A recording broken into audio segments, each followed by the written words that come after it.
السلام علیکم، امید کرتی ہوں آپ سب خیر و آفیت سے ہوں گے۔ آج میں آپ سے شیئر کروں گی تھکے ہارے بندے میں قوت لانے والے کام۔ سر پر سرسوں کا تیل ڈالو تو دماغ کو طاقت ملتی ہے، ناف میں ناریل کا تیل ڈالو تو بدن میں طاقت آتی ہے، انگوٹھے پر تلوں کا تیل لگاؤ تو قد میں اضافہ ہوتا ہے، کھجور کھانے سے نفس کو طاقت ملتی ہے، نہاتے وقت بدن پر تیل لگاؤ تو سستی دور ہوتی ہے،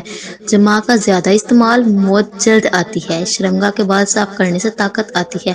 گھٹنوں پر زیتون کا تیل لگاؤ تو گھنٹیا کا مرض نہیں ہوتا، کھڑے ہو کر پانی پینے سے کینسر ہوتا ہے، انار کھانے سے رنگ سرخ ہوتا ہے، کھیرا زیادہ کھانے سے بڑھاپا جلد نہیں آتا، اجوائن کا استعمال ہمیشہ بندے کو جوان رکھتا ہے، خشک روٹی کھانے سے جوانی برقرار رہتی ہے، انگور کھانے سے نفس کی رگ مضبوط ہوتی ہے، میٹھے مشروب پینے سے پرہیز کیا کرو، چلتے پھرتے کچھ کھانے سے پرہیز کرو، زیادہ بحث و مباحثے میں عقل میں کمی آتی ہے، چپ رہنے سے عقل میں خاطر خواہ اضافہ ہوتا ہے، سونف کھانے سے منہ کی بدبو دور ہوتی ہے، زیادہ دیر تک جاگنے سے دماغ کمزور ہوتا ہے، گرم پانی سے منہ دھونے سے بھی پرہیز کرو۔ دوستو، آپ کو یہ ویڈیو کیسی لگی کمنٹ میں ہمیں ضرور آگاہ کیجیے گا۔ اپنا بہت سارا خیال رکھیں۔ اللہ حافظ۔